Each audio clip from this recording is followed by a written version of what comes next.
Hai guys, jumpa lagi dengan saya Brother John, dan hari ini saya akan bagikan kepada kita 4 pesan Tuhan melalui peristiwa virus corona ini ya. Yang pertama adalah dalam Amsal pasal 11 ayat 4. Di situ mengatakan bahwa pada hari kemurkaan harta sama sekali tidak berguna, tetapi kebenaranlah yang sanggup melepaskan kita. Apa artinya ini? Bahwa jangan sampai kita menyandarkan pengharapan hidup, ketenangan hidup kita kepada harta atau uang atau kekayaan dan sejenisnya. Karena ketika hari kemurkaan seperti yang kita sedang rasakan hari ini, merebaknya virus corona, kita bisa merasakan di sini bahwa harta sama sekali tidak berguna, kekayaan tiada artinya dibandingkan dengan nyawa manusia yang begitu mahal, namun begitu mudah juga bisa berlalu oleh karena virus corona ini ya. Jadi jangan kita menyandarkan pengharapan, keyakinan, rasa damai dan tenang kita kepada harta, karena pada hari kemurkaan harta sama sekali tidak ada gunanya. Kemudian yang kedua, di dalam Pengkhotbah pasal 9 ayat 3a, di situ dikatakan bahwa aku melihat di bawah matahari ini bahwa ternyata nasib semua orang itu sama. Kaya, miskin, terkenal, tidak terkenal, pintar ataupun bodoh, berpendidikan ataupun tidak, nasibnya sama, yaitu akan menghadapi kematian yang pasti menghadang di depan. Ya, kita bisa melihat pada masa virus corona ini nyawa manusia begitu cepat berlalu. Ya, nanas dan tidak pandang bulu, nasib semua orang sama. Apa artinya ini dan apa pesan Tuhan lewat ini?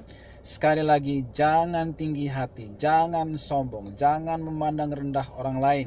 Jangan sombong karena posisi yang kita miliki, jangan tinggi hati karena kekayaan yang kita miliki. Jangan menganggap remeh orang lain oleh karena kita populer, terkenal dan lain sebagainya. Jangan lupakan Tuhan kalau kita sudah sampai ke puncak dan memiliki segala sesuatu yang kita cari selama ini. Ya, karena ingat, nasib kita sama. Suatu kali kelak kita akan menghadap yang namanya kematian. Ya, tidak pandang bulu. Karena itu biarlah kita selalu rendah hati. Ya, karena apa yang kita miliki akan berlalu pada suatu kali kelak. Ya, dan pastikan bahwa apa yang kita miliki hari ini bukanlah tujuan hidup kita, melainkan semua itu adalah sarana untuk kita bisa memuliakan Tuhan, melayani Tuhan, menyenangkan Tuhan, untuk bisa jadi berkat bagi banyak orang. Namun itu bukan tujuan hidup kita. Kemudian pastikan juga bahwa apa saja yang kita dapat peroleh dalam hidup ini, ya, dan bagaimana kita menghabiskan atau menggunakannya, ya, pastikan bahwa caranya itu berkenan kepada Tuhan, karena Tuhan lebih peduli kepada proses daripada hasil. Bagi Tuhan proses itu adalah segala-galanya. Nah, kemudian yang ketiga, di dalam Yohanes 9 ayat 4, di situ Yesus berkata bahwa kita harus mengerjakan tugas daripada Bapa Surgawi selama masih siang, karena akan tiba waktunya malam di mana tidak ada seorang pun dapat bekerja lagi. Nah, kalau kita masih bisa hidup dan bernapas hari ini, diberi kesempatan untuk hidup, ya, kita harus menghargai hidup ini. Kita harus memakai kehidupan ini untuk memuliakan Tuhan, karena hidup ini sangat singkat. Ya, firman Tuhan katakan seperti bunga yang tumbuh di waktu pagi kemudian layu di waktu sore. Begitu cepat berlalu. Begitulah kehidupan manusia, seperti uap yang sebentar ada kemudian tiba-tiba lenyap. Ya, waktu ini begitu singkat. Karena itu gunakanlah waktu sebaik-baiknya untuk memuliakan Tuhan, untuk berguna bagi seseorang, ya, untuk bertobat, untuk mencari Tuhan, untuk menyenangkan Dia, berbalik dari jalan-jalan kita yang jahat dan berseru kepada Tuhan. Karena firman Tuhan katakan setiap orang yang berseru kepada nama Yesus akan diselamatkan. Setiap orang yang berseru kepada nama Yesus tidak akan dipermalukan. Kemudian yang keempat adalah, ya, kalau kita membaca kitab Mazmur, kita akan sering menemukan kata Selah, ya, atau pause. Ya, Selah ini adalah jeda antara bait satu dengan bait yang lainnya dalam puisi atau dalam tulisan-tulisan Mazmur. Ya, kalau dalam lagu, Selah itu adalah intro, ya, di mana tenang sejenak, ya, sebelum melanjutkan nyanyian pada bait yang berikutnya. Ya, jadi sela itu artinya diam sejenak dan dengarkan.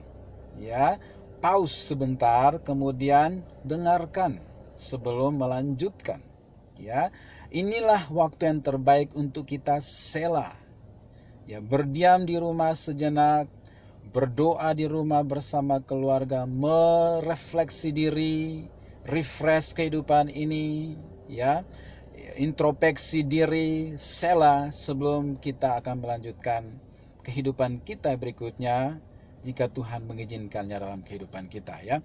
Jadi inilah adalah waktu yang terbaik untuk kita berdoa sampai kita mendengarkan Tuhan berbicara.